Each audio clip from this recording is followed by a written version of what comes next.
I just spoke with one of the teachers out there, Mr. Minihan. He was 12 when I started at the hospital. So what, I'll be brief because I think Carol's going to talk a little bit more about the program in terms of where we are now. But we have a group mentoring program that I started back when I was here after school. And it was for those kids that really needed more of a bigger connection in their life. And I brought some people in from the community, a few teachers, and we'd meet after school, and we'd do activities, there'd be a conversation, and there's always food, because it was middle school boys. We started off with just a boys program. Greg Vicarello has taken over the boys program, and is continuing to rebuild that program right now. But I can tell you just briefly what I've learned, because we went and established a similar program at Clinton. And right now, I'm running the boys program, and Mary Sarah Loosemore, who has a Tohoto connection as well, is running the girls program. And what we hope to do is to bring a girls program here to Tohoto. That's our intention. I'll just say briefly two things.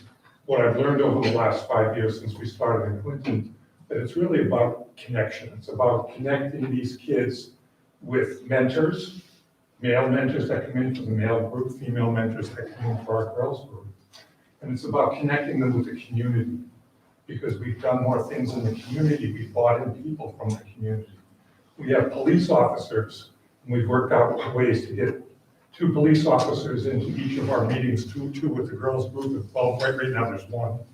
Eventually we'd like to have 2. And teachers, because we find that those people are really key people in working with our youth. And we target middle school kids, boys and girls right now to start off with. But those are really key people, because it gives the boys and the girls a chance to connect with somebody. When they connect with a teacher on site here, who's in our program, it opens up a different world, because we become pretty open with our conversation. We talk about anything, and it opens up the door for the kids to talk about things as well. So that key connection is that community. We like to expand more here within the community than we have up to this point. And we probably ask some of the school committee people in terms of who you know that would then support us, and we can develop relationships. We have people from the community come in and talk to our students as part of our after-school program. We have our after-school program go to their place and learn what they're up to. We'd like to establish those kinds of connections here. The second thing is REAL. It's called a REAL Mentors Program, and REAL stands for Respect, Engage, Acknowledge, and Listen. And those are the tenets with which we operate. That's what we try to teach the kids within our meetings. That's what we try to uphold within our meetings and outside of our meetings, is to help kids learn those skills so they can connect and build relationships with other people. And it's proven really successful. The kids keep coming back. The kids keep going beyond middle school at times. It's not for everybody, but we have a good group of kids that have continued to come with us. We'd like to expand and bring the girls program here. I want to say just a few words. Just a few, sure. My name is Mary Sarah Loosemore, and I was a teacher here at Tohoto from 1997 until 2007. And then I came back for a brief all-star reunion year in 2016. This was my first school, and I had taught it several since, but I always think of Tohoto as my only school. And I've told others that have not been here, which I don't have a problem with. So I feel like it's my home still. We did, as Jay said, we started a girls mentoring program on November 13th with a small group of middle school girls in Clinton, and have had tremendous success. It's just been wonderful and amazing and encouraging. And so I am hoping that we can do the same here at Tohoto for the middle school girls here. That is my hope, and it would fall under the same umbrella of Real Mentors, and it would follow the same basic model as the boys program that is already established here at Tohoto. So thanks for listening. Thank you very much. Next for public comment, we have Jessica Degley. Sorry, I sprinted here and drove like I used to as a teenager. So dear Boylston Berlin School Committee and concerned residents watching online, my comments tonight in regards to the letter being written to Desi. I first want to thank Dr. Susan Henry for her service. She was always respectful, mindful of her position to represent her town, and careful to analyze data to help her make those decisions. It's very sad that we lost such an intelligent individual due to bullying within the community. So, like I said, my comments are in regards to the letter being sent and written to Desi. I'm concerned that the individual writing the letter will not represent the district with respect and a civil tone. Of note, anyone, including a newspaper reporter, can request her resignation letter as is part of the public record, along with many other communications to the committee. So dating back to March 9th, 2021 meeting, there's been swearing, disrespect to the teachers on their remote learning efforts and to Mr. Zangi himself, and also blatant disregard for current data in favor of personal opinion. Holding a seat on the school committee means representing the towns, not your individual views, reviewing the data and discussing per the open meeting law, and then with respect, coming to a collective agreement and then voting. The school committee meetings have often occurred on Zoom the past 2 years due to COVID, and it might have given the illusion that you as a committee were operating in a vacuum. I would like to point out that although only 15 or so people attended the meeting last week, over 200 people were on Zoom watching the meeting. Some parents were prevented by COVID infections from attending in person.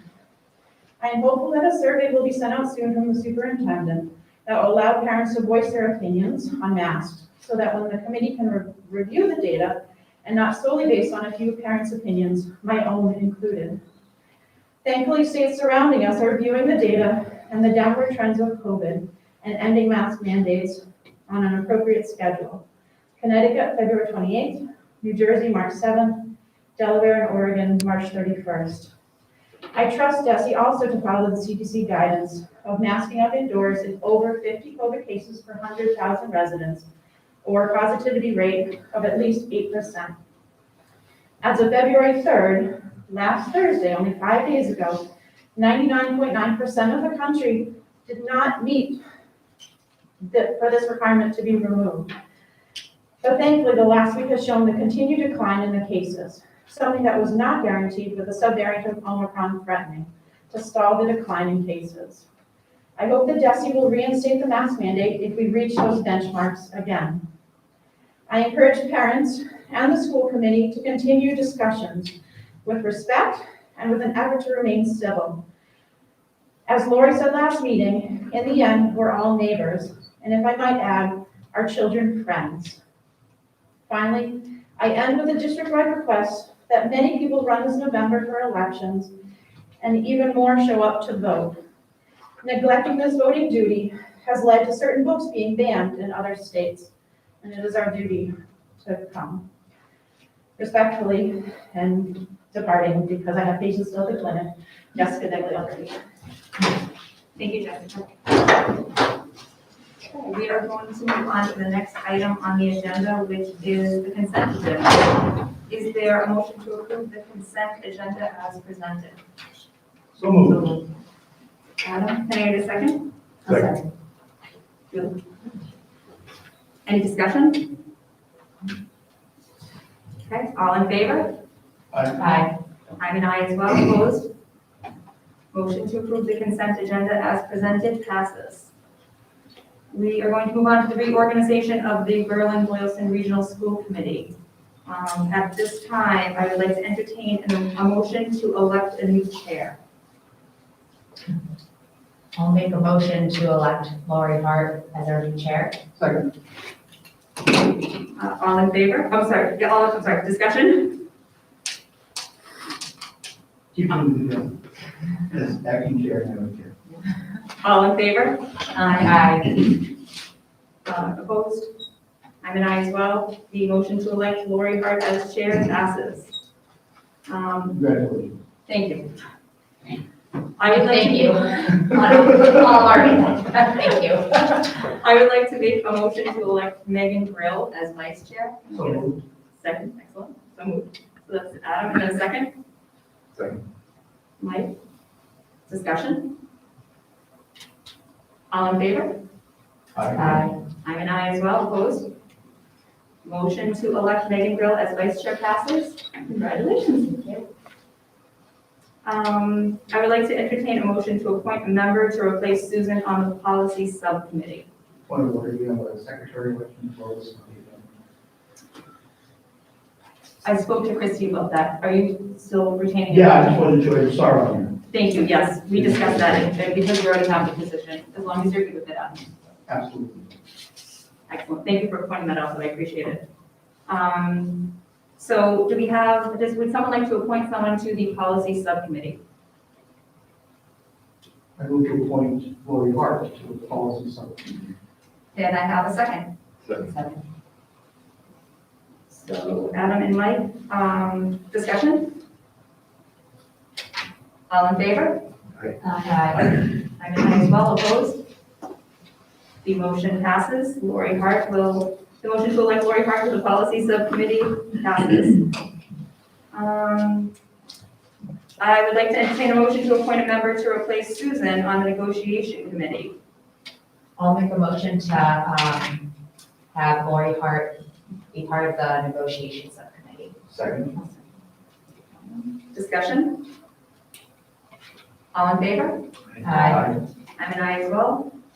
Nate, opposed? Okay, motion to appoint Lori Hart to the negotiation committee passes. And now we're on to reports. And we begin with Mr. Zangi. Okay, I'm going to go a little bit out of order here. I'm going to do letter B first, district improvement plan, just to tell you about the timeline. We talked a little bit about that earlier, so we'll start collecting data in March, and we will actually put together a new transition district improvement plan that will run from 2023 to 2025. We'll put that together in the summer for a vote by this committee in most likely September. There was some discussion of whether it was going to be a vote in December by whoever the next committee is going to be. But after we discussed it with the leadership team, we just thought it'd be better just to have this committee vote on it. We've done most of the work with us and until September vote. So that's that. We'll talk a little bit more about that as it goes on. Athletic fees, typically once a year, the committee votes on whether to change athletic fees. Usually the vote is that we're going to increase them. After some discussions, we decided that this would not be a good year to increase athletic fees. So we decided not to bring it up for a vote. And so they would remain the same, the athletic fees would remain the same for the 22-23 school years. And finally, the enrollment report, I think you have that. So let me just try to go over this as quickly as I can. We usually do this once a year. I didn't do it last year because the NASDAQ didn't really provide any accurate data. But the NASDAQ is the group that provides most of the data we use. And what they use for their forecasting is the criteria you see there: birth rate, migration, home sales, age group trends, new construction, past enrollment history, health trends, economic trends, and school choice. And they don't always apply to us, but birth rate certainly does. Migration, typically this town does not have a lot of rentals, but with more rentals being built, that will have an impact. Certainly home sales, age group trends, families with children between 1 and 4 years old tend to be a little more mobile, but once this child gets older than that, they tend to try to find a home and settle down. Baby boomers, we do have some in the community. They tend to downsize, so they move. New construction, we have quite a bit of that going on. Past enrollment history, the projections use a 5-year rolling average. Certainly health trends are going to have an impact with COVID, and also the opioid epidemic has had a major impact on young kids. Economic trends, now with inflation. We have families who have moved out of the suburbs because of prices of gas and rent, move closer to the city. Not as big of an issue with us, but certainly school choice is. NESDEC uses a technique called cohort survival technique, and it takes the number of students that will historically survive from one grade to the next. And they use those percentages to come up with a ratio, which they then apply to the next grades up. It has about a 99% accuracy per year for the first 5 years. And so for a 5-year forecast, it's accurate between 95 and 99%. After that, it just goes off the cliff. So once you start looking out past 10 years and past, you can have up to a 30 to a 40% error. So that's why we don't, even though they look out that far, we typically don't go out that far. This technique is reliable, but it's less reliable under 2 conditions. One, when a district has 1,000 or less students, and the other is when there's a lot of building going on. We have both of those in our community, which makes forecasting enrollment much more difficult. So I'll start going through the towns. I won't go through all the numbers. You have those.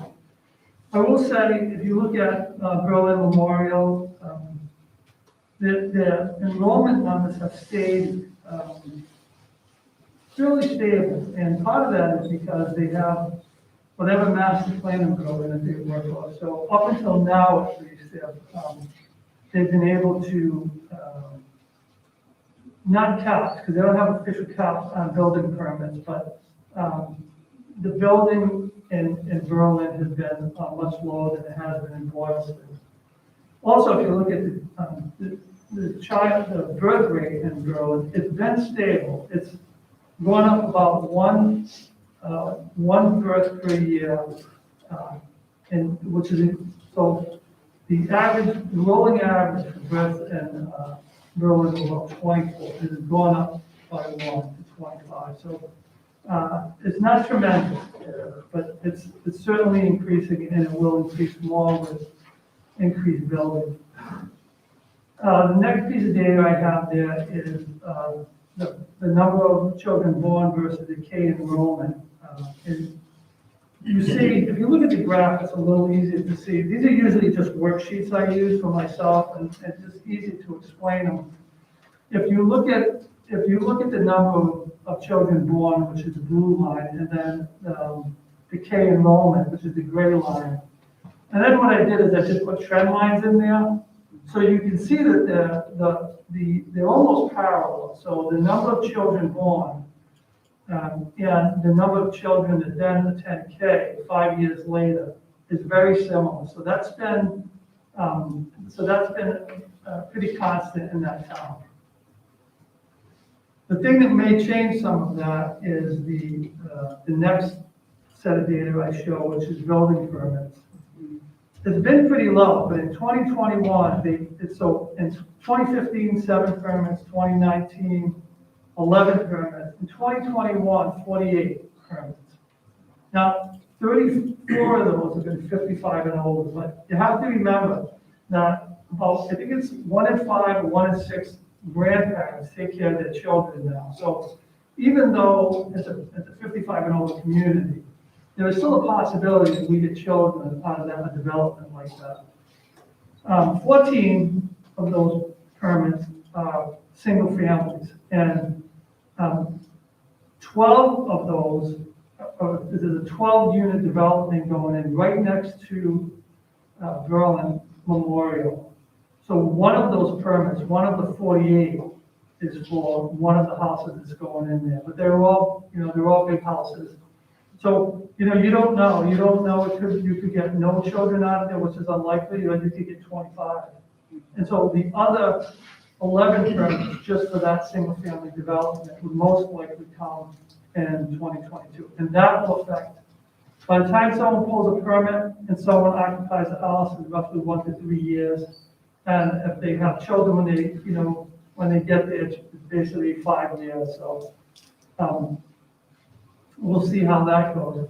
Fortunately, one of the things we have in favor in Berlin is the size of the school. Currently, the average size of the classroom is around 14 students per class. And that's fairly low, so we could have up to, 18 in the class, it would still be comfortable. It's not always what you want, but there's some room to grow there. What there isn't room for there is more than 2 classrooms per grade. You just don't have the space. So when it gets to that point, which I don't see in the very near future, there's going to be, it'll have to be a different kind of conversation. This is Berlin you're talking about. Berlin, yeah. Did I say Boylston? No, I was just wanting to make sure. Yeah, this is Berlin. What else about that? River Bridge, which is the 204 apartment complex, that's completed.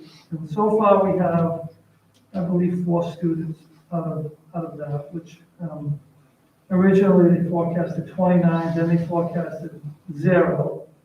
And so 4 is what we got so far. And I think it's fully occupied, as far as I know.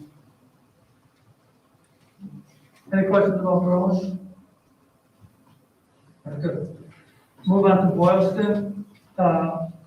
Boylston's a little bit different, because Boylston has had lots of building, even before I arrived here. I remember, it's an interesting thing when my first interview was at PES, and it was in the library, the media center, and I got there early to drive around the town, and I remember someone saying that the population was going down, and I had just driven up SeaWorld, and I wanted the job, so I didn't say, well, you driven up, around the corner, and that would seal it for me. But there's a lot of building going on there, and there continues to be a lot of building in that area. So if you look at the projections, the projections, and these are October 1 numbers for enrollment at BES. If you look at the projection versus the actual, so they're both October 1 reports, you can see that the actual numbers are always greater than the projections are. So that school is increasing at a much higher rate than Berlin Memorial. If you look at the number of children born, you can see that that's increasing too. And in fact, I stopped at 2017, but if you go out to this year, the rolling 10-year average has been 35. This is the first year that the average is above 40. So you have a birth rate that's increasing, and you have increased building permits. If you look at the number of children born versus K enrollment, you see a different picture than you see in Berlin. And if you look at the graph, you see, just look at the trend line. If you see the trend line for K enrollment, look at the slope of that versus the trend line for the number of children born, which is increasing, but the enrollment is far outpacing the number of children born. So when you look at a trend like that, you think to yourself, well, something's happening there, because a lot more students are enrolling in K than are being born in the town. So it's either that we born, who were residents there who were born. That means these are students who were either moving in after, or it was something with new construction. They're either renting or they're into the new construction. And if you look at the building permits, in 2015, there were 23. In 2019, there were 42. In 2020, 21, there were only 10. But when you look at what's projected for 2022, that's a different story, because there are there are 63 rental units that are gonna be put in, proposed on the corner of Sewell and 140, right across from Press Technologies. And there'll be 16 affordable units and 47 market rate units. There are 8 two-families going in the development, and there are 5 to 6 single families going in. So those are all going to equate to more children. I mean, there's no question that that's going to happen. I think there are 3 commercial projects that are also going in Boylston, so maybe that offsets it. But when we see this kind of growth, you know, Bob is ready to go off the roof when he sees stuff like that. Like to translate, when you think about it, we pay roughly to educate a child, you know, probably between $18,000 to $20,000 a year. So each of those children, you know, they represent an increase in our budget, and that's the real point. This is why we do this. It's one, to forecast how much space we're gonna need, and to figure that out. But it's also for the budget, because, and I said this at a budget meeting so far, and when we met with the towns, and we have another town meeting coming up. As long as the building increases at the pace it is, especially in Boylston, increases of, you know, 2.5% and 3% become less likely to be met, especially when you have increased special ed costs, because you just have too many kids. And like I said, each of those kids, when you factor in instructional materials, when you factor in salaries for teachers, you know, it's roughly $20,000 per student. That's a regular ed student. If it's a student who requires, is it outplacement, you know, something like that, it could be between 75 and 300,000. And we have all of that range here, and they could just move in. And so, you know, budgets of, you know, 2.5%, they really aren't realistic as long as you continue to build, unless you have some kind of something that offsets that. And then I just added the Tohoto numbers in there. Again, just so you can take a look at them. But are there any questions on the enrollment? I have a couple here. So one of them is, I know that Lori, you're an appointed member to the Master Planning Committee in Boylston. To what extent do we know that they're having conversations about capacity planning when they consider master plan? Is that something that's coming up in that group, or? You know, I don't know. I was actually just thinking that I should send this to the group, because I think it'll be extremely helpful for them to have these projections. Yeah. So the other question I have, Jeff, is as we think about BES, as this work continues, is there a point at which we start to run out of available classroom space? If we need to add 30 more classrooms in individual grades, and when do we get to that point? We want to maintain reasonable classroom size. Yeah, they still have room. I mean, they still have some classrooms that aren't being used, but they're getting up there. Their average classroom size is, I think it's around 18 now. So, you know, once you hit that 20 mark, and I know, you know, I've had classes of 26. People have them, but it's not optimal. And again, I always point this out. When I took this job here, and they did a survey for the town, and the question they asked, a number of questions, but one of the questions was, what do you want the superintendent and the new superintendent to be able to achieve? And the very first response was low class sizes. So it's, matter of fact, it came up at least 2 more times in the survey results. So it is something that both towns value, is small class sizes. So, and the towns have been really great at supporting us. I have to say that both towns, to make sure we maintain those. But, you know, we always talk about surveys, we always want to send surveys out.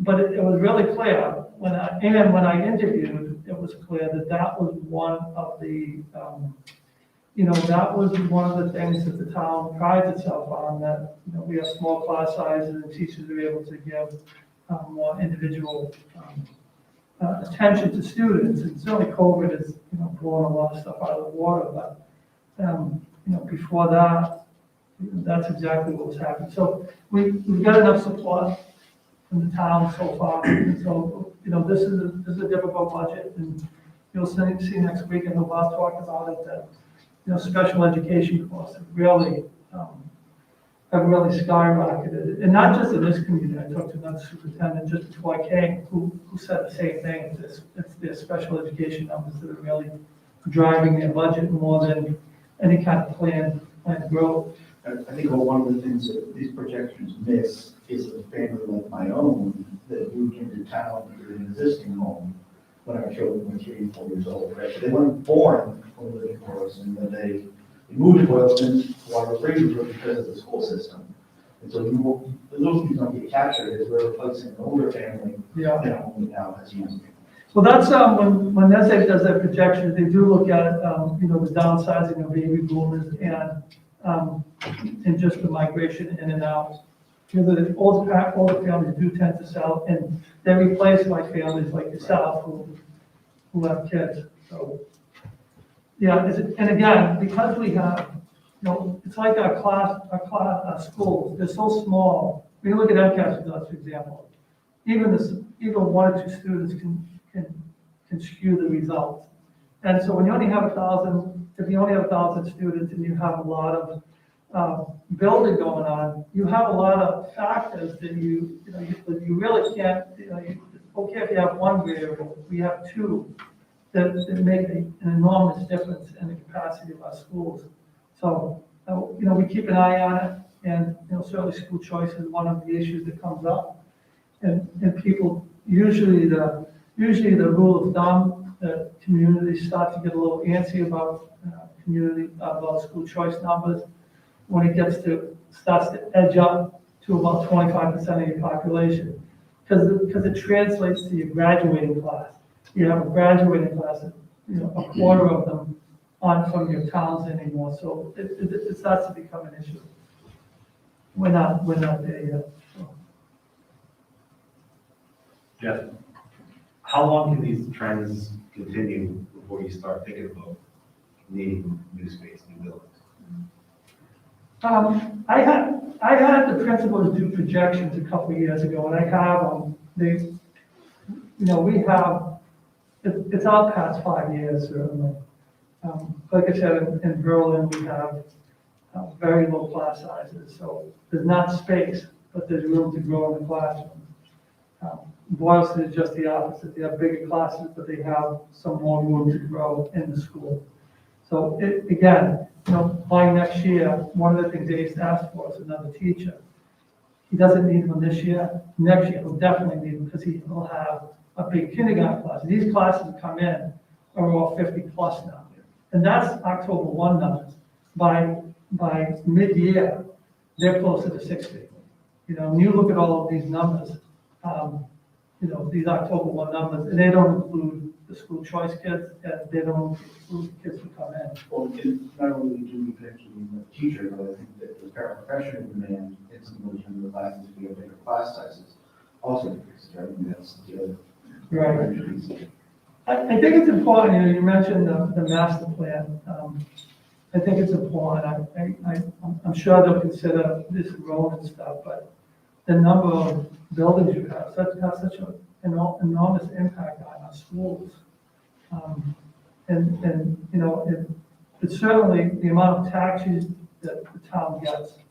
If you have 3 kids in the school, that's basically $60,000, like roughly, to educate those kids. Well, the town doesn't get that back in taxes, so it's not like a 1-to-1. Yeah, not even close, like. No, not even close. So at some point, you're spending a lot.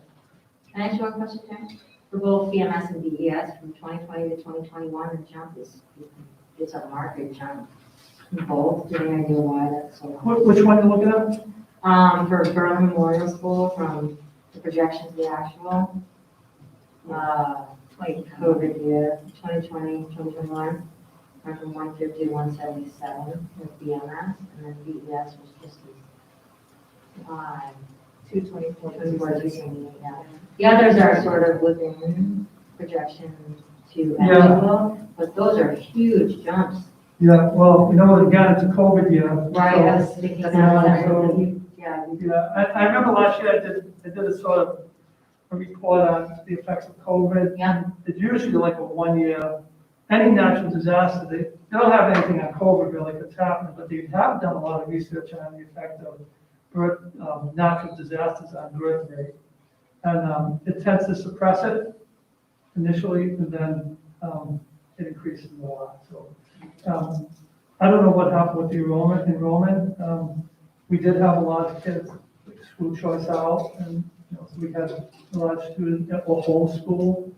So, during, right at the height of the pandemic, so that might have had an impact on it. But given what the year was, it looks like, and it happened in both schools, so my guess would be that it would be a COVID-related kind of event.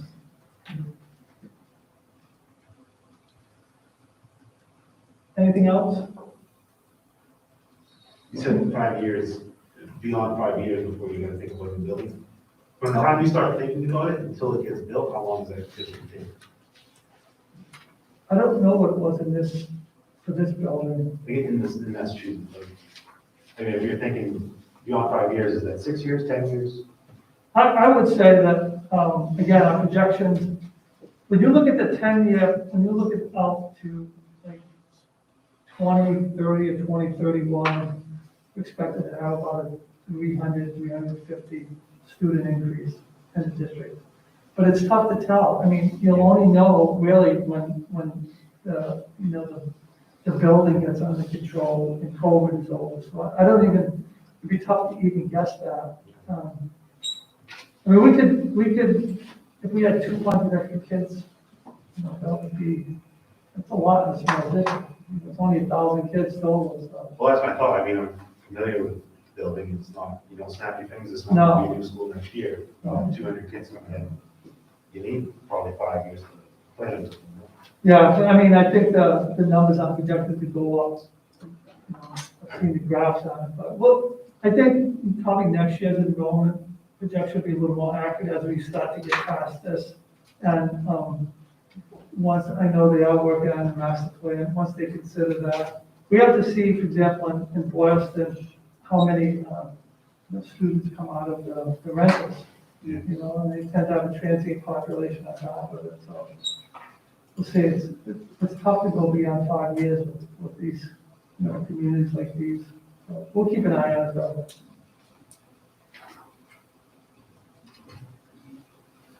And I will look that up, if you could just send me a reminder tomorrow, I will look up the MSBA timeline from the time you actually applied to the time it happens. I can get that information. Does the town have to vote to build a new school? Or is Yes. that's what I thought, because I know Shrewsbury they just built a new school. And I could have sworn it started years prior to the vote, to Mike's point. Because the taxes go up, right? Yeah, some schools, Auburn High School, 20 years before they had a positive vote. Right, exactly. So you might say, we need it, and the town's gonna say, well, we're not gonna give it to you. And then you gotta kind of make do, whatever, portables, all that kind of stuff, right? Yeah. I have one more question. So it's looking at the projected and the actual, so how, those numbers, obviously, it's data. But, okay, I'm trying to think of how to phrase this question. So 2017 to 18 is the exact same number, right?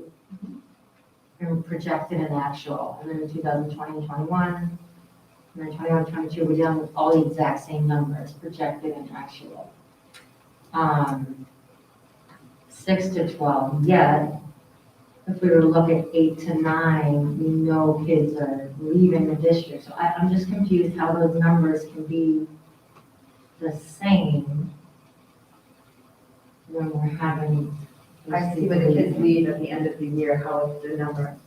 Well, if you look at the right on the 2019, 2020, and then you look at the next year, there's a decrease. Right, but I'd say that's projected, so that was started from years prior. Right. So Yeah. that's based All right, I on see that. historical, right? Well, Yes. these numbers don't count into, moving in and out because of school choice or any of that. And, yeah, so these are just, again, these are just the October 1 numbers. So this year, for example, it says 467. Yeah, Right now, there's 548 kids in this group, which doesn't, but in order to do an apples to apples comparison, I haven't used October 1 numbers, because that's what NESDEC uses. no, I understand that, but it would reflect the kids that didn't transition from 8 to 9. Yeah, Right, and that's a, but if that stayed consistent over the years, you would see, this number was also stay consistent.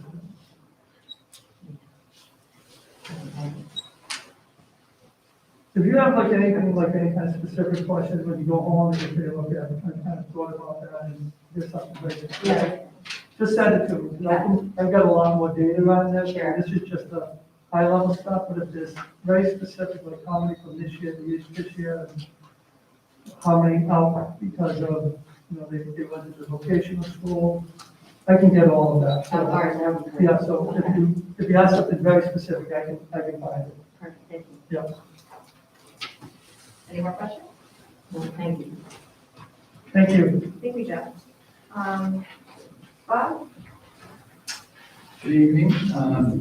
A few items to report on. The first is just a donation from Project Red. It's an organization that its mission is to connect people and communities in Massachusetts for reliable sources of food, while advocating for policies that make food more acceptable. No one goes hungry. This organization has done a lot since the beginning of the pandemic and grown in prominence in advocating for things such as universal free meals across the state, which is now in effect and we hope continues. As part of their mission, they also provide some grants to school districts, and we received a small grant for staff appreciation.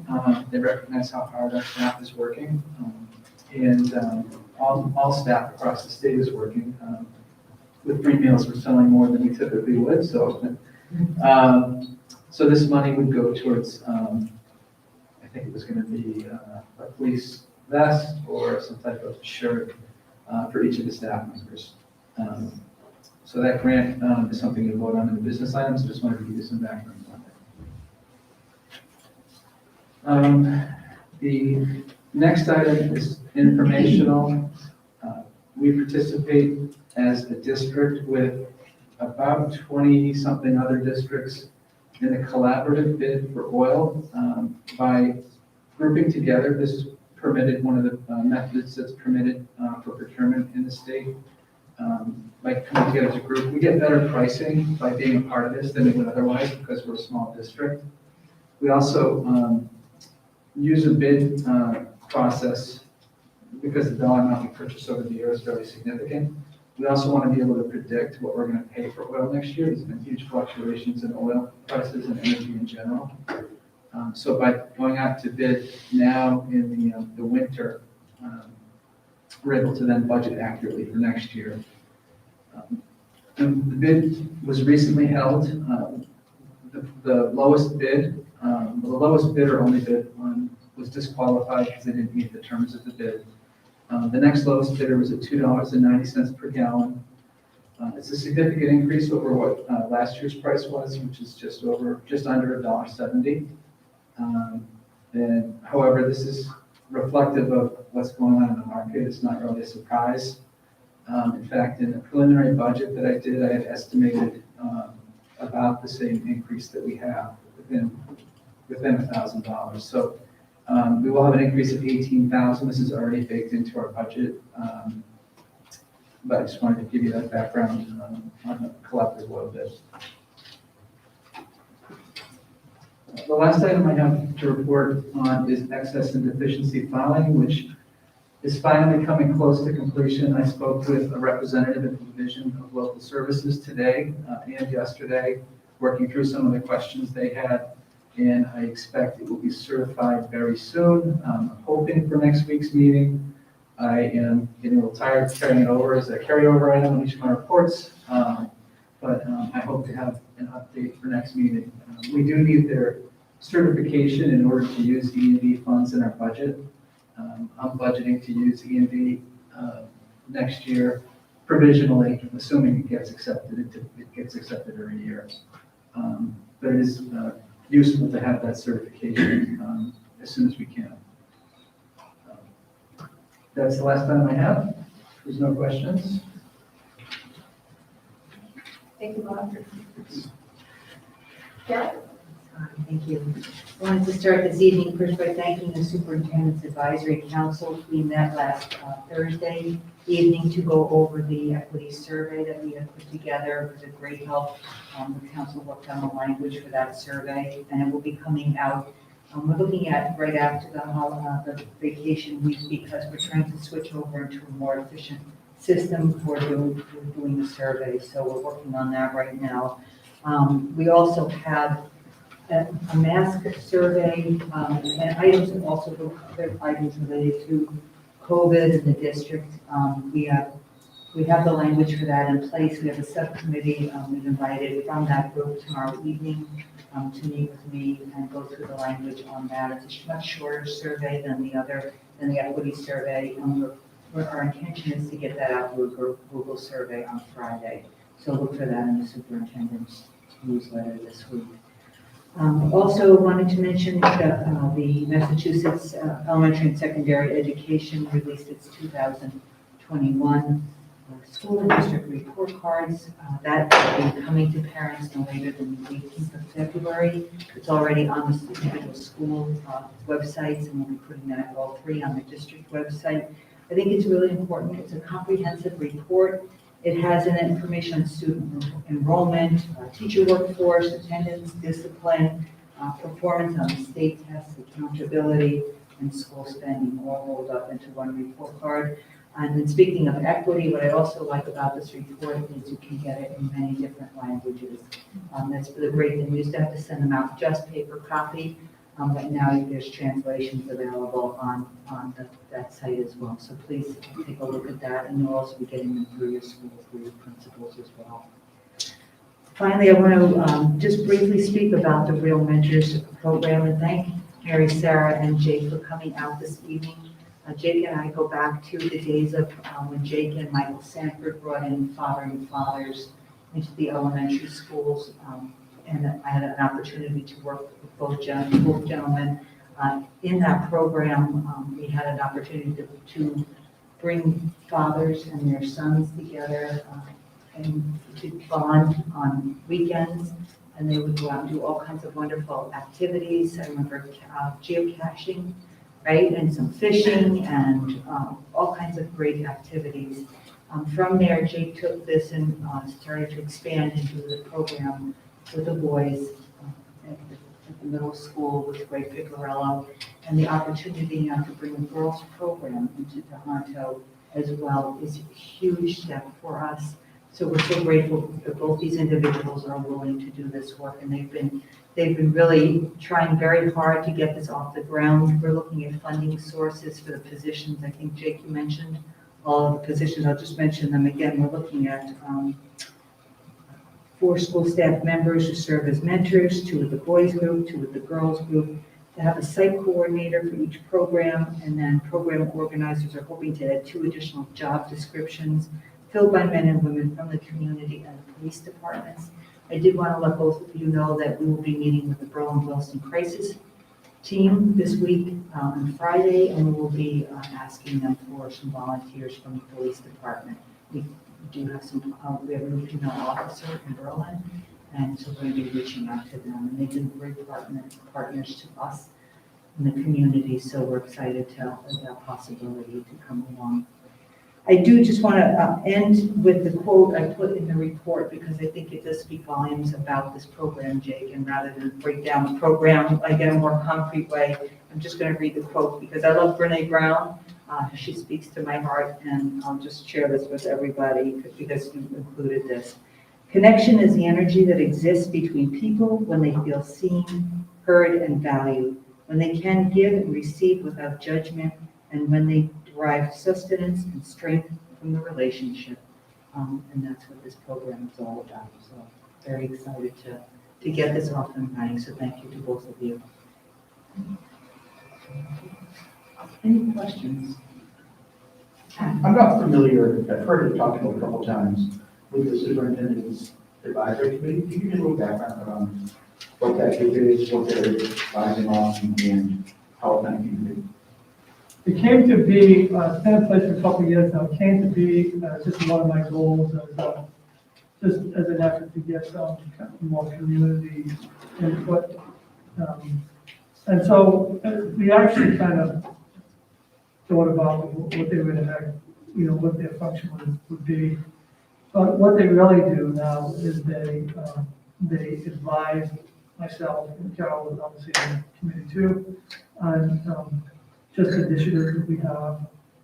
There are 3 positions on there this year, and we've had people move in and out who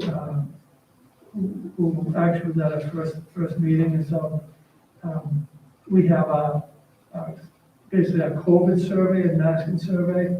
They helped us with those questions, went through it with us, but basically they do just what the committee, what the name of it is. They advise the superintendent on, just initiatives that I may be thinking about, or something Carol's thinking about too, bring it before them and, ask them, just get their opinion on them. They've gone through, we have another equity survey going out, they've gone through that entire survey, and they just look at things with a different lens. They split questions up, and they're just looking at them as parents or as, professionals. So that's basically what it is. Started out as one of my goals, and we just continued with it. So 3 people use it? How many? 3 people use it? No, I think there's 7 on it now.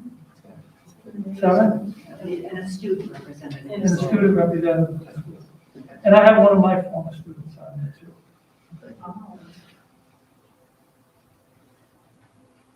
Hey, Carol, so I was looking at the report card, and I was looking at one on when I look at the graphs, it says our school, our district, Massachusetts. The one that stood out to me was the access to the arts at Tohoto. That's the only number I can find was below the state. Is there a reason we are that behind the state, or?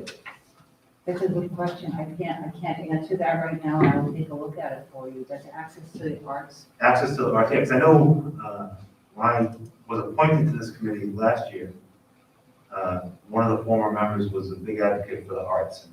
I was kind of on the same board with him. But I noticed that's about the only number where it shows that we're behind the state that I could find it. I'll definitely look into that for you. I don't know why that number is lower than the state at this time. I don't know, Jeff, do you? Well, I don't know the specific answer to that, but I will say it's something we recognize. It's why it's in our district improvement plan. Yeah.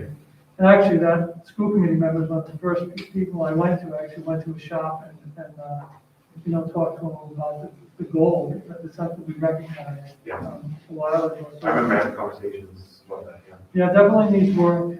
I'm not sure what the criteria for that ranking is. Okay. That's why I can let you know about that. It just stood out to me as something that pretty good. Yeah. Thank you. Before we move on, I just wanted to thank you for bringing the mentoring program. And Julie and I both have children in the middle school, and there's a real need for this. So I just wanted to thank you. It really warmed my heart to think of guidance. These children just need other voices and a place to be able to speak. So thank you for that. You're welcome. Absolutely. Janelle, would you like to go next? Sure, so I have a few items to report on as well. I'm going to go a little bit out of order of my report. But I'm going to start, last week we received updated protocols for responding to COVID-19 symptoms and scenarios. It was updated last week by Desi and the DPH. We put the full highlighted document into the drive for you to review. There's a lot of information, a lot of details there, but I did want to point out a few, highlights. And in pointing out these highlights, I did work with our nursing staff to bring these to you. The first is that the COVID-19 symptom list has been updated in the previous edition, which was put out at the end of January. the symptoms were differentiated for vaccinated and unvaccinated individuals. We actually, when we put together our symptomatic testing protocol, we were able to anticipate that was probably going away based on the trend of how things were moving. So that list has been slightly updated, taking away that differentiation. We still have 3 protocols for responding to COVID-19 scenarios, and they still, follow the same order. Protocol A is about individuals who have actually tested positive. The only nuance, or the biggest nuance, I should say, in that protocol is that when individuals do return to the school setting, they need to remain masked for 5 days. That's the same. The difference is they can remove their mask when outside. Apparently that was left off in January. So that was December, and that was updated again in January. Protocol B has quite a few changes to it, and this really responds to, there's different versions and multiple parts of Protocol B. We're following the new Protocol B because we have the new at-home testing program. And so individuals, students, and staff are no longer identified as close contacts in school, but there are protocols to be followed if they are a close contact outside of school. And then the third protocol, C, for symptomatic individuals, aligns with the DPH guidance. The update here that was highlighted for me by the nurses is that it is recommended that individuals test as opposed to just sort of monitoring symptoms, but it's a recommendation, not a requirement.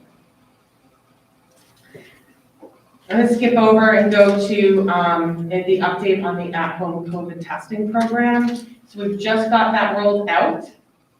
The at-home COVID testing program, because we had the weather cancellation on Friday, test kits just went out to students and families on Monday. We had a short amount of time for families to actually opt into the program. That was the way that the state had set up the program. So I'm going to estimate we sent home about 150 kits district-wide on Monday. And then when we redistribute to students again on February 18th, that number is going to be much larger.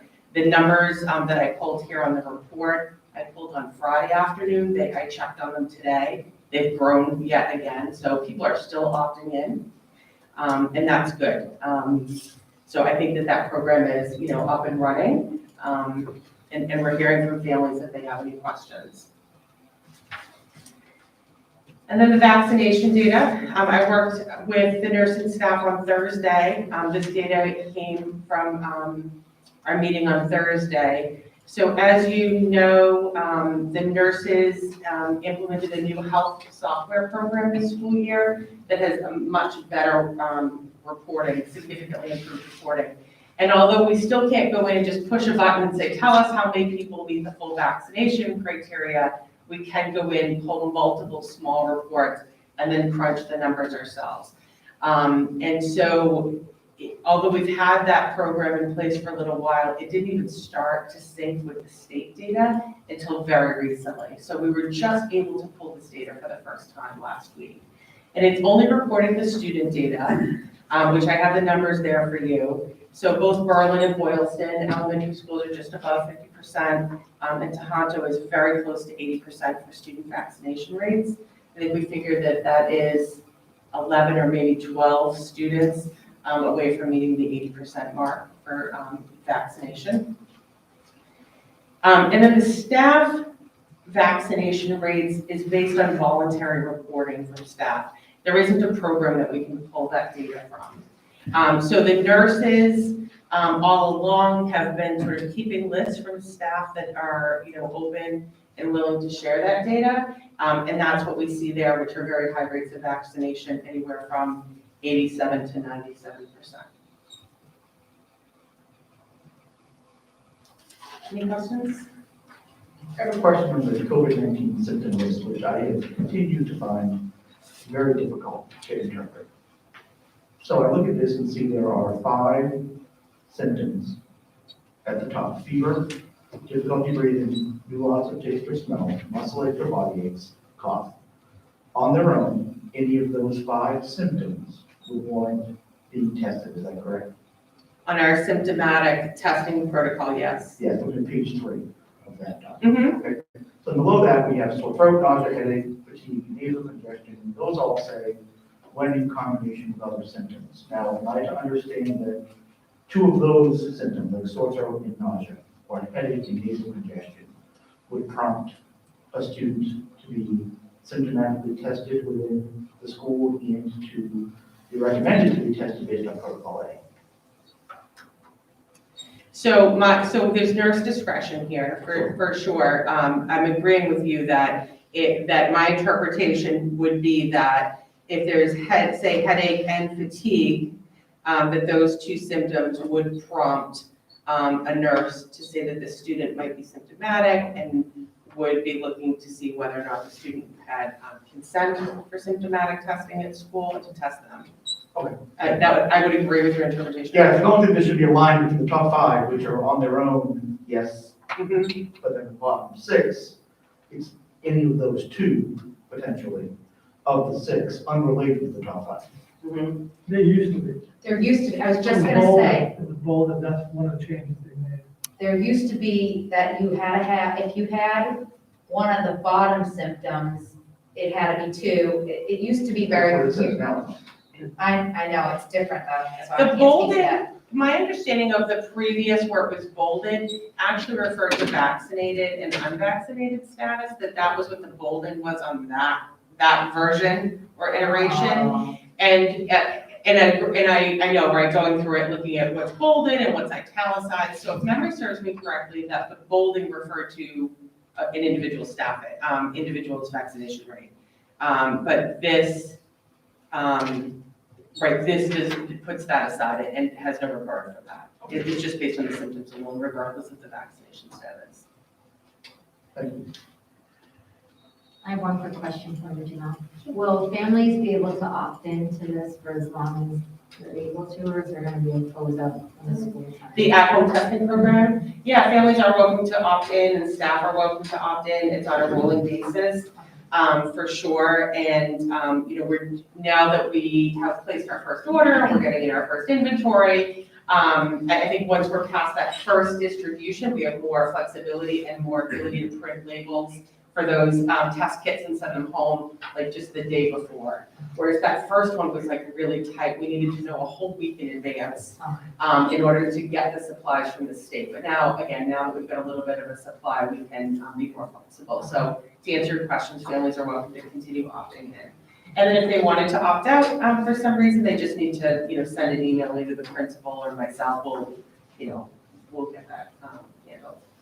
Thank you.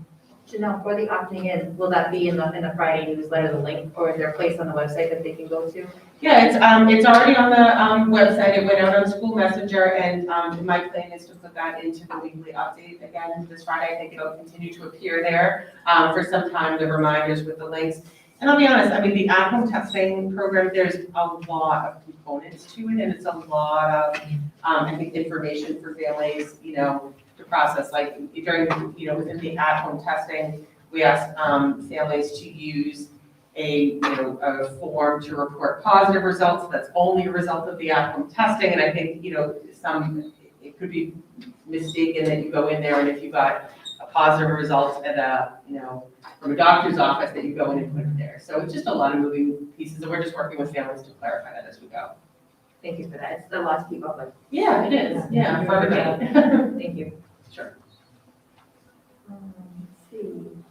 Oh, Good evening. I will be very brief. I just wanted to pass along some of the information about MCAS prep. As you see from the numbers, about 60% of our students will take at least one MCAS exam this spring. Currently, that's 632 students. We have already begun doing testing for making sure infrastructure can handle that number of students, making sure we have the correct number of devices available. It's always tight, but we always manage somehow. And again, as the spring goes on, teachers begin to bring their classes down and do some of those practice exams. So it's twofold purpose for us. helps us find out that, yes, we are in fact ready to go in terms of network infrastructure, wireless and such, but it also gets the students more comfortable with the types of questions or the types of tools that are in the exam itself. So, does anybody have any questions for me about that? I have a question. Is that voluntary, just whatever teacher decides that they want to bring their class? Correct. Principals, especially at the elementary school, highly encouraged. And I would say in the middle school here, it tends to be whole class. At the high school, again, it's basically only 10th grade for the most part. They're probably more specific. They're looking at particular writing prompts and whatever. It's less to do about the technology for them. Most of them have done it since grade 3 or 4. So the technology isn't the drawback there. They just need practice with the actual content. Thank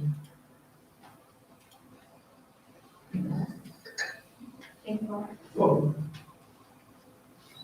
So the election subcommittee, Adam and Mike. Yeah, thanks, Lori. I was gonna just do a regular update, but with everything going on, I wrote down some notes and further just read directly from my notes. And I'll give this to Christy afterwards if she wants. So, dear school committee members, administration, and members of the public. In our meeting last week, one member of the public brought up the fact that the current school committee is made up of 5 appointed members. There's also been discussion on social media, and we understand that there might be a letter circulating in the community in regard to the upcoming election. Although we have not yet seen it, we do look forward to any input that the community has on this matter.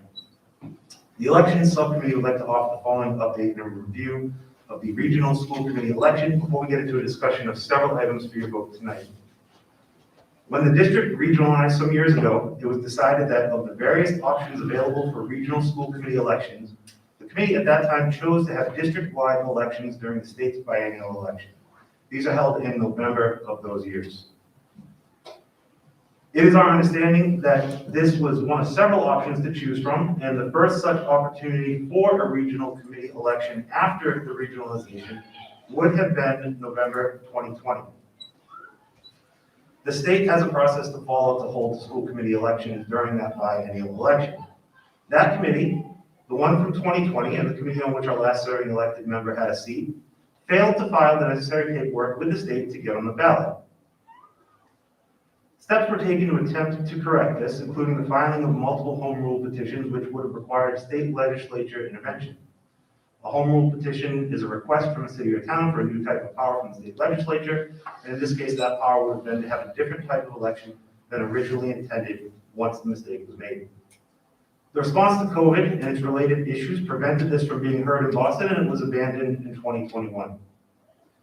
There seemed to be some confusion during part of the public comment from our meeting on February 1, 2022. It's unclear why some might claim to be uninformed about the state of the election from members of the Boylston Regional School Committee. The election has been discussed numerous times at past school committee meetings. Going back only about a year, the election topic was on the agenda in some form on March 9th, 2021, May 4th, August 31st, September 14th, October 26th. This was the date when the final discussion and vote on the home rule petition took place. Again, it was on the agenda on November 9th. December 14th was when the election FAQ document that the subcommittee wrote up was voted on and voted, the discussion took place and it was voted on at that meeting. And most recently, our January 11th meeting, there was an update about the election. The election subcommittee, comprised of Mr. Wilbur and Mr. Topham, has committed to meet each month to continue to review the timeline and make sure we are on track to have this election in November 2022. We're working tirelessly to ensure we keep you and the public informed, and we all have worked hard to ensure that you and the public have in-person, full school committee meetings at which to communicate with us regarding this and other important matters. Since 2020, various committee members have decided that they could no longer serve out their terms on the committee and they stepped down or quit. Each had their reasons, and many explained those reasons to the sitting committee and public at that time. Some did not address the committee or public directly, but did so through email and the press. That was their choice. When an elected member decides to quit, their seat should be filled, otherwise the people who elected them will have no representation at all. To review and for informational purposes, the current committee was appointed in the following order. Lori Hart is one of 2 applicants who applied to fill a vacated seat in February 2020. Michael Topham was the only applicant who applied for the vacated seat in December 2020. Julie Lee was the only applicant who applied to fill the vacated seat in the spring of 2021. Adam Wilbur and Megan Grill were 2 of 6 applicants who applied to fill seats vacated in August 2021. These appointed members have chosen to serve out the remaining time of the term for those who decided to step down or quit. Because the previous committee, of which the last elected member and former chair was a part, failed to hold the election in 2020, it was unknown at the time of these appointments exactly how long this term would be. Nevertheless, these members did step up to serve during unprecedented and tumultuous times. We can now confidently say that this term will end in November 2022. The process to appoint these members was carried out as required and will look exactly like the process to appoint the next member to fill the remainder of the term for the current open Berlin seat. There was a public announcement, the seat was open, there was a public request for applicants, and there was a public interview by the committee of all those who had expressed interest. The committee, including those who had been elected and previously appointed, then voted to select a candidate in each case. In the above cases, it's important to note that all previously elected and appointed members serving at the time voted unanimously on these appointments. Even those who were the sole applicant for the vacated seats needed to be voted in by the committee at that time. The vote could have been to not accept them. It's unfortunate that the last elected member of the committee will not be available to vote on behalf of her constituents at the next appointment, which we expect will be on March 1st, 2022. I feel confident in saying that this committee, consisting of the 5 appointed members, is here tonight to assure the public that there will be a free and fair election, as has been requested, held November 8th, 2022. In that regard, the subcommittee has brought you several items to vote on tonight. We've already voted to approve the FAQ document back in December, which outlines in detail questions and answers surrounding this election, such as the when, how, and why this is being held in November. We're suggesting to post that on a separate, dedicated election page on the district website as soon as possible. We're also bringing to you language for a press release to approve. This release would announce the election and our public question and answer forum we'd like to hold at the April school committee meeting. We'd also suggest posting this on the district page and ask the superintendent if he would include it in a weekly newsletter. This April date corresponds with the expected timing of when nomination papers will become available. We also bring to you for a vote a letter required to be sent to the state informing them of the upcoming open seats for which we would like to hold an election. As a review, all 6 seats will be up for election in November 2022. Per the regional agreement, Berlin will have 2 seats available for a 2-year term and 1 for a 4-year term. Boylston will have 2 seats available for a 4-year term and 1 for a 2-year term. Going forward after the November 22 election and beginning with the November 2024 election, all seats will be for a 4-year term, and half of the seats will be vacated on a staggered basis going forward. This is the way. It was included in the regional agreement approved January 25th, 2019. We've requested time at the April 5th, 2022 school committee meeting to hold an open question and answer session. At this meeting, we will entertain and answer any questions the public might have about the upcoming election logistics. Questions on how to run an individual campaign will not be addressed. Interested candidates should seek information from the state and their own advisors for that. Information regarding this election was also included in the school committee report to the towns, and we would ask that it be highlighted at this year's town meetings. We also commit to keeping the public informed of the election at each regularly scheduled school committee meeting up until the election.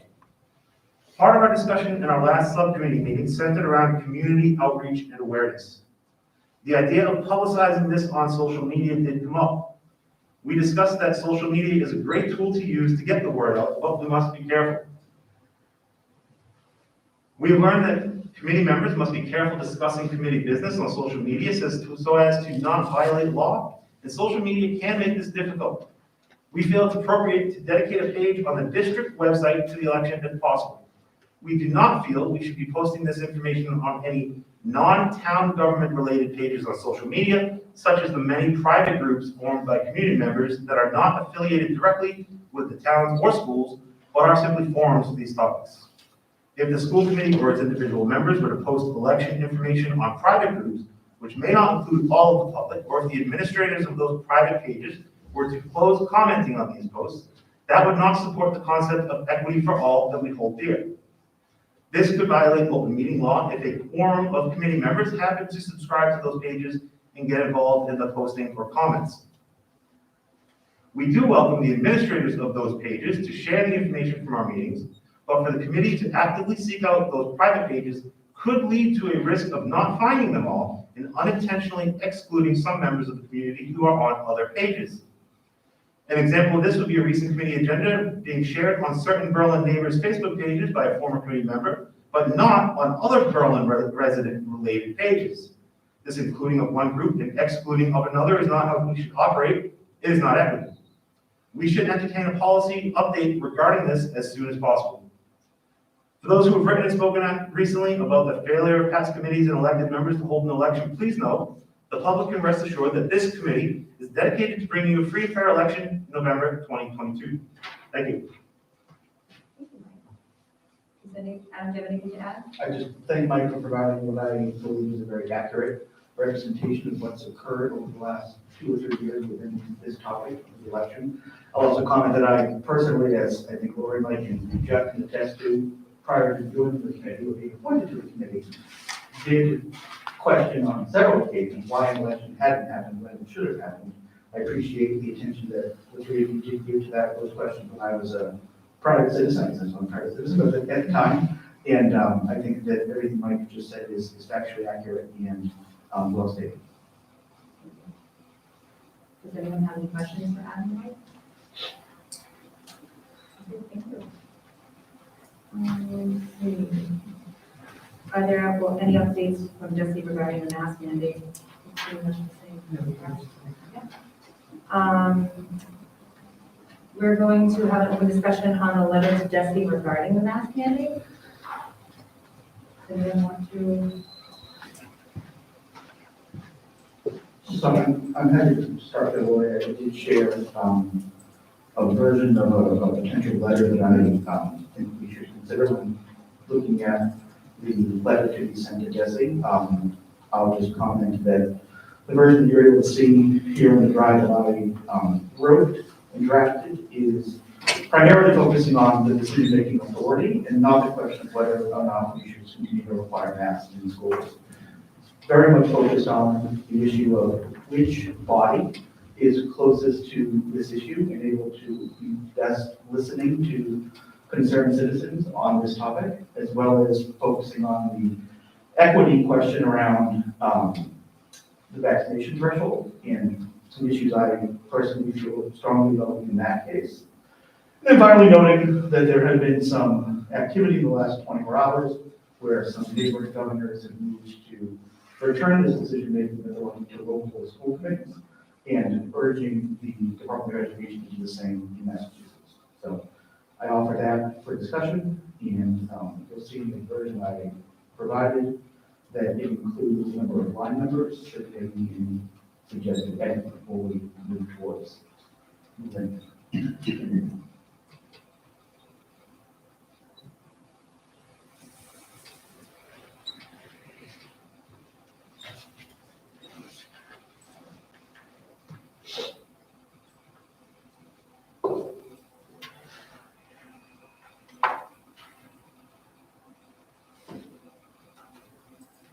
Are there any members that would like to comment on this?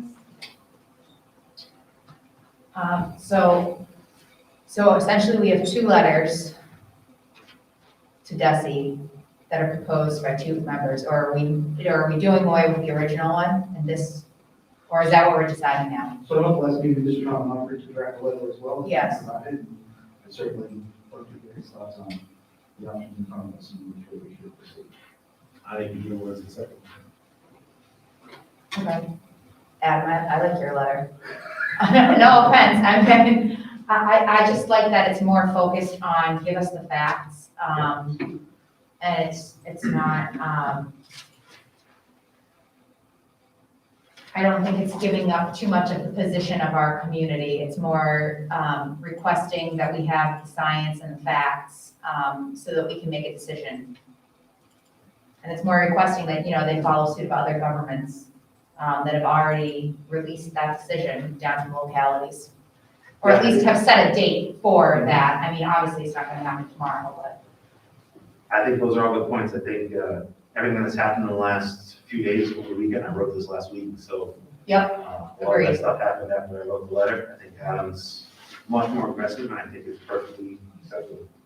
Well, Mike, I thought you wrote a really good letter. I really appreciated the effort that you put into it. I thought it was wonderful, and I mean, the entire landscape changed over the weekend. it did, it changed so much. It was, Yeah. And we've received emails from the community that have said, if you're writing a letter out to DESI and you're stating that, we want masks, we don't want masks, doesn't necessarily represent the whole town. So the way that we're asking questions about asking for local control, and pointing out, that local, nearby states are sending, or leaving it up to local control or having specific dates. I like that openness. So we're not necessarily looking for one thing or the other, for masking or non-masking, we're looking for the ability to have a discussion about it, on the floor, taking in so many different opinions and research and all the other pieces that go into it, so.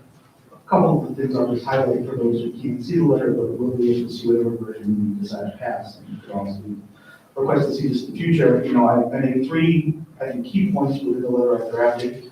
The first one is that our committee has been discussing the mask mandate and listening to citizens who are concerned about it, regardless of what side of the issue they may be on.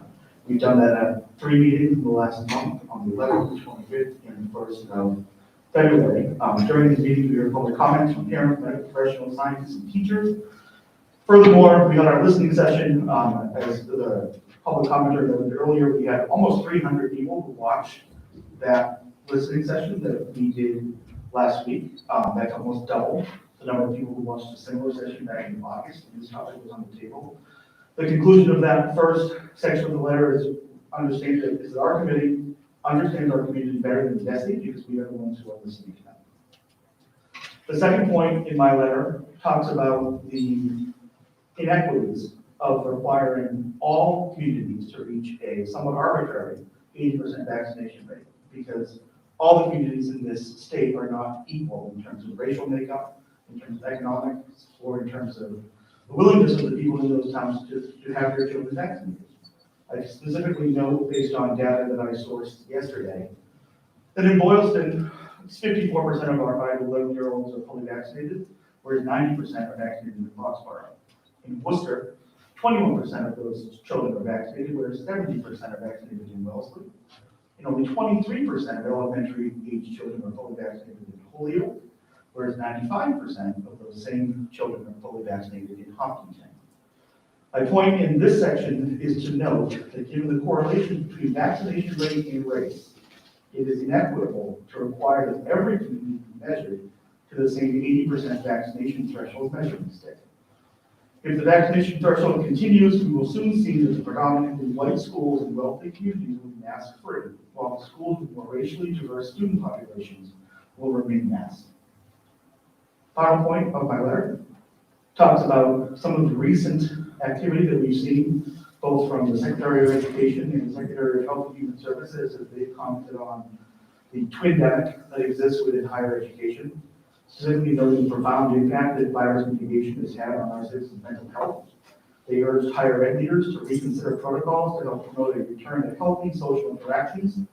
They stated in their letter on January 28th that these higher ed institutions should accelerate their efforts to transition college students back to near normal conditions. Our committee urges you as DESI to accelerate efforts to transition the K-12 students back to near normal conditions as well. And then finally, yesterday, the governors of New Jersey, Connecticut, and Delaware announced they will return this decision-making authority to local school committees and district administrators. These 3 states are joining the now 41 other states that do not mandate masks at the state level. We agree with these recent sentiments from the secretaries, as well as the decisions of governors in the neighboring states. It is time to do the same in Massachusetts by allowing local school districts to begin our efforts to transition back to near normal conditions for our K-12 students as well. I think the letter is outstanding. I think, yeah. I thought yours was also equally outstanding. But I just thought, yeah, exactly, right, the landscape changed. But this part about you know, when you see those percentages, Boylston, Boxborough, Worcester, Wellesley, Holyoke, Hopkinton, and then you arrive at the statement, we will soon see that predominantly white schools and wealthy communities will be mask-free, while the schools with more racially diverse student populations will remain masked, is really powerful. And you're right on point. And then the mental health piece, it's really well done, really thoughtful, really thoughtful.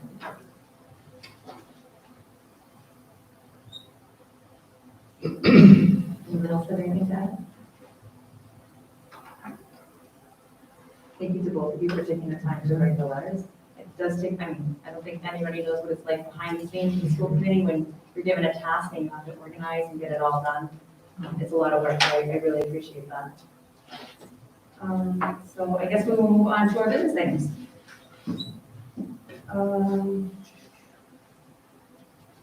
Could I have a motion to approve the 2022-23 athletic fees? So, is there no increase, right? No increase. Okay, yeah, right. Second. Discussion? All in favor? Aye. And I as well. Opposed? The motion passes, and we will approve the 2022-23 athletic fees to remain the same. Could I have a motion to accept a donation from the Project Red School Meal Support Grant in the amount of $330.25? Mike, thanks, second. Yes, I can. Julia, read your first. Discussion? All in favor? Aye. I'm an aye as well. Opposed? Okay, the motion to accept the donation passes. Could I have a motion to approve the letters we sent to DESI regarding the mask mandate? I moved the letter as I provided. Yes. You all, you can follow it here, you know, with my letterheads and line numbers in it, which we will remove prior to sending to DESI. We really included those should there be any specific discussion about changing the letter this evening. So I moved the letter as I presented, minus the line numbers, and we'll make that motion. Seconded. Discussion? Just one point where it Yes. came up is I'm in the letter copying this to several other organizations and individuals within the state. So I asked that we copy this letter to Governor Baker, to Senator Chairman, to Representative Clinton, as well as the board of Texas, both Berkeley and Willis.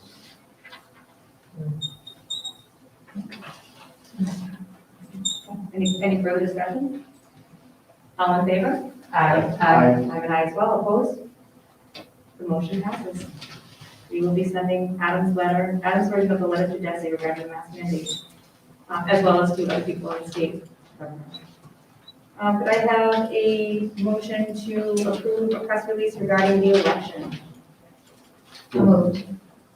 Megan, second? Mike, discussion? All in favor? Aye. I'm an aye as well. Opposed? Okay, the motion passes to approve the press release. I'm so sorry. My glasses are I only wear contacts. Thank you. I'd like to, I'd entertain a motion for the school committee approval of a letter to the Secretary of State to inform him of our November 2022 election. Moved. Second.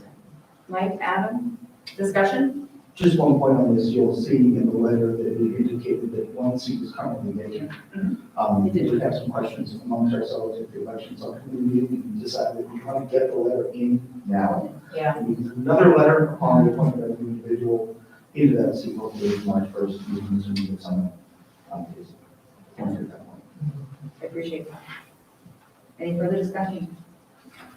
All in favor? Aye. I'm an aye as well. Opposed? The motion passes to send the letter, we approve the letter to the Secretary of State to inform of our November election. And we had a Tohoto student handbook first read. So we're not quite sure if the school committee approves that or if Jeff approves that. I'm sure. Are you sure? Jeff is the one that approves it. You approve a program of studies. Okay. So Disregard. All right, So we're not doing anything with the handbook. we can, any comments that you have, questions, concerns, should we send them to I don't Diane? No, I'm just thinking if Yeah, anybody if anyone else, yeah. Send it to the principals. Send it to the principals. Excellent. Okay, our upcoming school committee meetings will be on February 15th, that's next Tuesday. Bob will be doing his budget presentation. I encourage the community to watch that meeting. I know it's not exciting, but it's extremely important. It involves your tax Sounds stuff. exciting, so. I want to see those spreadsheets. And then we have one on March 1st and one on March 8th. And just a reminder that we do have an open seat in Berlin. If a Berlin resident would like to, sign up for the seat, possibly, I apologize, I'm losing my brain right now. If we have any member or anybody in the community that would like to be appointed to the committee, we ask that you submit a resume. You can email it to me or to Christy. And we will be discussing on March 1st. Any people from the community that would like to run for that seat, and I would really encourage people. There's a lot of, the school committee is a very interesting thing to be a part of, and it's very complicated. There's a lot more to it than any of us, I think, knew until we were really here. But it is a wonderful thing to be a part of, and I value the members that are here. I'm grateful to work with you, and I'm grateful for your enthusiasm. And I would encourage anybody that would like to work with us to step up to the plate. It's a really important job. So thank you for that. Can I ask one quick question about that? Is it going to be the same that we had before where you submit a resume and then we'll each ask a question? Yes. All right, just so people know. That's absolutely, Yeah. that's a good question. So that you plan to come and you'll speak a little bit and, And I'll let anybody that applies know the protocol as well. Okay, is there a motion to adjourn? Second. Julie, thank you. Roll call. Adam? Julie? Yes. Megan? yes. Mike? Yes. I'm a yes as well. This concludes our meeting. Thank you very much and good night. Thank you. Um,